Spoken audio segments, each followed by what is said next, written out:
এখন যারা আমাদের সাথে প্রতিদ্বন্দ্বিতা করবেন, আমরা যদি বিজয়ী হই, আমরা তাদেরকেও বলবো, আসেন আপনারা অবদান রাখেন।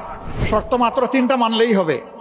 নাম্বার 1, স্বীকার করতে হবে নিজে কেউ অপরাধ করবেন না, নিজে কেউ দুর্নীতি করবেন না, ব্যাংক ডাকাতি, শেয়ার মার্কেট লুট করবেন না, জনগণের পকেটে হাত দিবেন না, এবং কোনো দুর্নীতিবাজকে নিজের বগলের তলে আশ্রয় দেবেন না। আমরা যুবকদের হাতে ইনশাআল্লাহ বাংলাদেশ তুলে দিতে চাই।